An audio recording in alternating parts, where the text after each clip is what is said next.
welcome to Studies in Theatre MOOC program. We are going to discuss Parsi theatre tradition in India today. Students, you have heard Parsi theatre a lot. This is an expression that needs a lot of attention. It is a paradigm in itself as far as the performance culture of our country is concerned, because in the foundation of modern performance culture of India, it's Parsi theatre that has done a lot of pioneering work. So it is for this reason that I thought that I must dedicate a lecture for its discussion, because this is going to help you a lot. So today what we will look at is from the beginning, like what is Parsi theatre. The inaugural performance of the Parsi theatre company known as Parsi Natak Mandali featured the play Rustam, Zabuli and Sohrab in 1853. So you see it is so old, and this was succeeded by productions like King Afrasiab and Rustam Pehlwan, Padshah Faridun in the years to follow. And by 1860, Mumbai saw the establishment of more than 20 Parsi theatre groups. Now, what is a Parsi theatre company? A Parsi theatre company refers to, first of all, the owner, that is Parsi. He or she belongs to Parsi community. Now, Parsi theatres began with an inspiration from the Western theatre. Uh, in the colonial India, Western theatre companies were touring because the British used to invite various companies from England in order to entertain themselves in English plays. And Shakespeare's plays would be brought to India by these companies. When our Parsi brethren and businessmen, when they watched these plays and when they saw that they were so popular among people, they could see the possibilities in these plays and this kind of proscenium style of performance, possibilities for Indian performance as well. So a lot of stories written in Urdu literature and stories which were prevalent in the oral repertoire and the stories that were doing the rounds in the popular culture of that time, they became those stories which were written like plays, and some plays of this kind were performed. These stories had been inherited from the Persian legends, like the words, as you can see, Rustam, Zabuli and Sohrab, King Afrasiab and Rustam Pehlwan, Padshah Faridun. These are the names which are prevalent in the Persian legend, and these stories belong to the oral literature. They were developed as plays and they were performed in different kinds of performances. One of the scenes from Rustam, Zabuli and Sohrab is painted here, and you can see it adds a perspective to our understanding of Parsi theatre. So this remained dominant for a long time in Indian culture, Indian performance culture. In fact, for an entire century, you can see that Parsi culture, or when I say Indian culture here, I mean the Indian performance culture, because it was a dominant force, and for entire century it had its presence. And during its peak creativity, that is between 1870 to 1890, it revolutionized perception of theatre in Indian society. During its peak creativity between 1870 and 1890, it revolutionized perceptions of theatre in Indian society. So we should be thankful for the evolved perception towards theatre that we have today. We owe it a lot to these companies, which may look a far cry for us today. It may look very obsolete for us, but you understand that it was the colonial period, and Indian performance culture did not have a very strong presence. It was because of these business oriented Parsi companies that, and the business minded owners of these companies, that Indian performance culture found a redefinition, a revisiting, and a new shaping could be acquired. So, this is an important paradigm of our performance culture. And often enough, in studies programs, in researches, Parsi theatre is only studied as a kind of proto theatre to Indian theatre tradition in 20th century. But I believe that there is a very strong need to understand for all of us as students of theatre, it is important for us to understand that Parsi theatre should be studied in its own right, because it is a complete genre, and had it not been for this genre, our theatre would not have emerged in that kind of shape and hues as it emerged during the early 20th century, and on which stood the entire performance landscape of India. Even the world of cinema in India has a lot to towards their Parsi theatre. Moving on, if you look at who were the people who pioneered this modern theatre in India.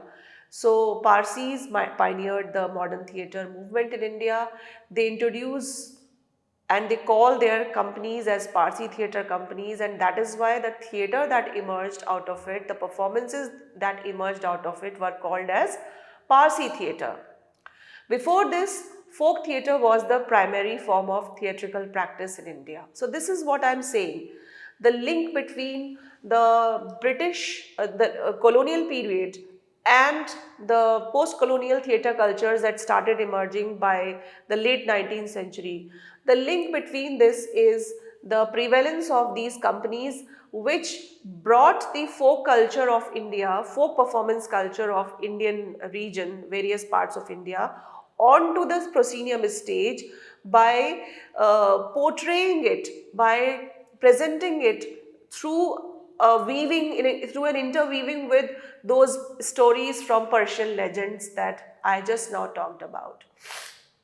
So this is a very unique phenomenon, and this unique phenomenon is under-researched phenomenon. So those of you who are interested in continuing researches in theatre can think of these directions, because you will find many tropes in performance culture that we today have, and they are very unique tropes. Why do they exist? For example, the idea of playback singing, how developed it is as an entire field, as an entire industry in India. It has a lot to do with Parsi theatre, because Parsi theatre companies were hiring a lot of singers, musicians of that time, the courtesans. They hired them to sing in their plays, and they were present on stage, and that could impact the audience very, very nicely. They became very popular, and Parsi companies were earning a lot of money because of that. And this success therefore became a kind of a guarantee for performance culture to go further. So this got a lot of momentum. Now, how these companies emerged, as I told you, the first official company was established in 1853, and Gustadji Dalal, with support from prominent figures like Dadabhai Naoroji and K.R. Kama, he established this company, and subsequently numerous companies like the Zoroastrian Theatrical Club, the Student Amateur Club, and the Victoria Natak Mandali, these companies also started emerging in India. Now you can see a picture of the Zoroastrian Theatrical Club. This picture represents a certain setting, the certain cultural hues of that time which supported the performance culture. Now this theatre also had an influence on Bhasha theatre. What is Bhasha theatre? The theatre that existed in the different parts of our country, the vernacular theatre, the theatre that was being performed in languages of different regions. So Parsi theatre laid the groundwork for the emergence of Bhasha theatre in India, particularly influencing the growth of modern Gujarati theatre. And it's interesting to see that the earliest translations of Shakespeare have been done into Gujarati language. Even though Shakespeare was initially performed in India in the east, that is Bengal, because the Shakespeare companies that used to come to India for staging their plays, they used to visit the port of Bengal. From there, they would have entry into the country, and they may have traveled in some other parts of country, but initially it was Bengal that tasted the Shakespearean theatre. But it was Gujarati language which saw the pioneering translation, the first translations of Shakespearean plays into Gujarati language, and that was because of Parsi theatre, because Bhasha theatre was also being provided a momentum by the this institutionalized companies that existed to run the performance culture of Indian landscape, even though our country was colonized at that time. Then moving on, we have the issues like cultural integrity and identity. How these companies addressed these issues and how these companies were engaging with these kinds of aspects. Like Yazdi Karanjia's perspective highlights the enduring cultural integrity of Parsi theatre within the Parsi community. So Parsis theatre companies were committed to keep intact the cultural integrity that they had to showcase in their plays. So the plays that they are showcasing, even though they are musical dramas, there are songs and dances and everything, but they are to whatever extent it was possible, were very little westernized, and the cultural integrity was aimed to be kept intact. The art form also serves as a significant expression of Parsi culture, fostering a sense of identity and belonging among its practitioners and audiences. So at that time, because the owners were Parsi and the company owners were Parsi, they were trying to propagate Gujarati Parsi culture, their own culture that they had. So what they used theatre was for asserting a sense of identity for themselves. So it became an expression for Parsi culture. It became a medium to foster a sense of identity and sense of belonging among the Parsi communities, as well as the audience who would go to watch them. And audiences were not exclusively Parsi, actors were not exclusively Parsi, but there was this aura that dominated in its commitment to save and document and showcase Parsi culture, Parsi Gujarati language and culture. Similarly, when you look at the Indian entertainment, how this Parsi theatre has influenced various kinds of facets of Indian performance landscape. I have already talked about it, that these plays were traveling the entire country, especially North India, Western India, and these companies were inspiring many other companies, and in many various companies, especially in Maharashtra and Gujarat, were emerging because of this. And later on, this trend also inspired the emergence of a very specific kind of local performance culture in Lahore, which was part of India before its partition. So there also these companies started influencing, and if you just look at the history of Parsi theatre, you look at the Parsi theatre company's history, you will find that Lahore also has an important role to be studied. Without Lahore's discussion, we cannot have a complete assessment of how this was spreading from one part of the country to the other part of the country.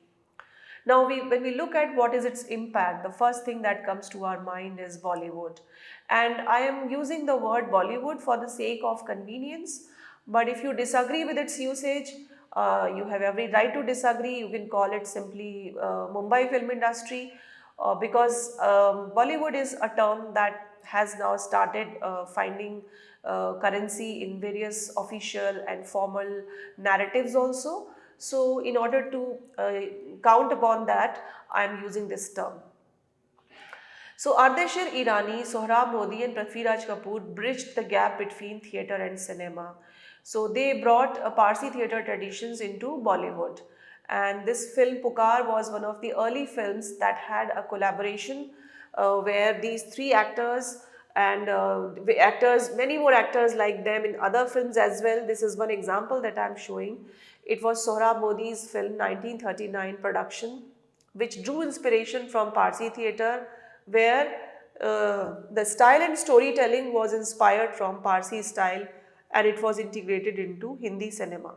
So this is an early experiment, and this experiment paved the way for the Parsi theatre's involvement into cinema. Well, there are so many other things also that we must add here, and I will discuss it when I am discussing the Parsi theatre's contribution in terms of music, in terms of the entire running of the performance sphere, how this theatre became the proto model for running the professional performance bodies, bodies which were associated with performance traditions, performance culture, because prior to that, India did not have an example of a kind or a model of a kind which could be seen as sample to showcase our own culture, our own folk tradition, folk culture, folk performance culture, and it could be showcased in an institutionalized way. So Parsi theatre offered that sample. It not only directly impacted films of this kind, the one that I have just now spoken about, that it showcased how films were being made because of the conscious collaboration between the Parsi theatre tradition and modern cinema. But it's also another thing. There are so many implied impacts, indirect impacts also, which are very significant for us to analyze in the context of Parsi theatre's discussion. Then, while we were fighting for independence and when we achieved it, Parsi theatre adapted to the changing entertainment landscape, particularly with the rise of popular cinema. So, this shift from theatre to cinema was a matter of time. It had to happen because the theatre companies were in itself modeled after the Western theatre companies, and therefore these companies became the precursors to the cinema companies, and they moved on to cinema. And therefore when cinema arrived in India, it was like, the landscape was ready to receive cinema and ready to propagate cinema, ready to practice cinema as a performing art, because theatre companies had already settled down as very institutionalized, very professional theatre companies, these Parsi theatre companies. Figures like Firoz Antia and Dr. Ratan Marshall, they played key roles in shaping the direction of Parsi theatre, while Adi Marzwan introduced realism and innovation, liberating it from traditional constraints. So this Parsis have shaped theatre in colonial Bombay, as it is the old name of Mumbai, and they have also shaped the cinema, the early cinema in India, and they have also, this Parsi theatre has also followed the trajectory of colonial to post-colonial in very nuanced way. Although, it sometimes looks very far-fetched how performance culture existed when the country was not free. So, we need to understand that even when a land or a set of people are fighting with each other, there is a war going on, there is a battle going on, even then there is poetry, even then there is entertainment. People fall in love, people get married, people bear children. Life does not stop. So while we were colonized, we were fighting for our independence, our entertainment industry was also growing. And this trajectory has been followed. That's why I'm saying from pre-colonial period, that is colonial period, to post-colonial period, you can see the entire landscape is also followed by the Parsi theatre companies, and these theatre companies are not only entertaining the people, but they are also providing a sense of growth to this very butchered society, to this butchered national consciousness that we had, because this was something very own that we had at that time. It did not resemble to the theatre cultures of Europe totally. It was inspired by European theatre culture, and in its cinematic version also, it did not resemble to Hollywood theatre culture or a cinema culture. It somehow had a sense, provided that sense of growth or a sense of modernity and a sense of, vivaciousness to our cultural spectrum, which was not very, not in a mood to celebrate itself, not in a mood to inspire very positive stories into the heart and minds of Indians who were living suppressed life and who were dominated by the British in all walks of life. So somehow, this was a kind of an escape for our consciousness, our social, religious, ethnic, and cultural consciousness to feel free, where we could dance, where we could sing, where we could write poetry, where we could fall in love, where we could see romances in an Indian style, in our own method, in our own way, and yet it looked modern because it was projected in this on the cinema screen, or it was performed inside the proscenium theatre, which did not exist couple of decades back. I'm talking about the pre-colonial period.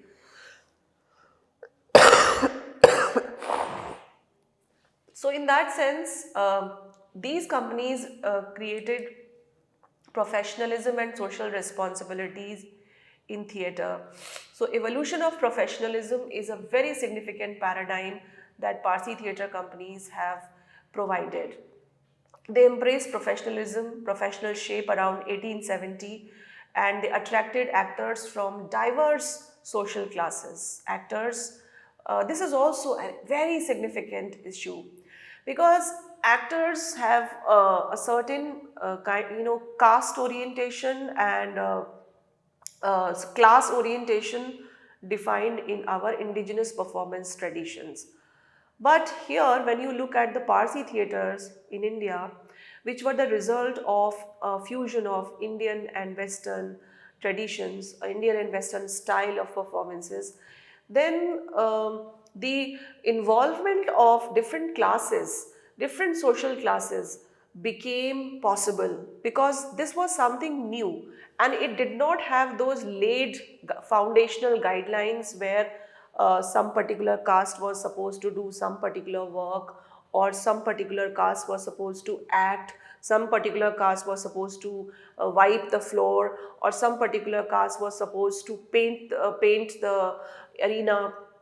So those bindings had been broken, and those boundaries had now become immaterial, and therefore this give a kind of exhilaration and freedom, a sense of freedom for all those people who were talented but may not have got or might not have got opportunities because of their caste controls and caste politics and class politics, and that were attached to various indigenous performance cultures prior to that.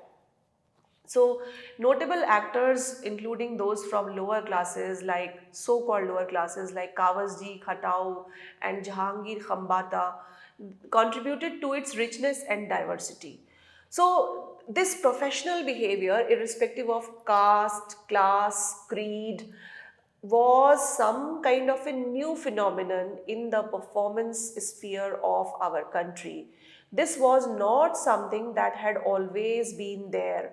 So, it is important to keep in mind that professionalism that was required for performance culture of a new age could only happen because the performance landscape of India had started preparing itself, had already prepared itself with the advent of Parsi theatre companies, which were good things to happen in many ways.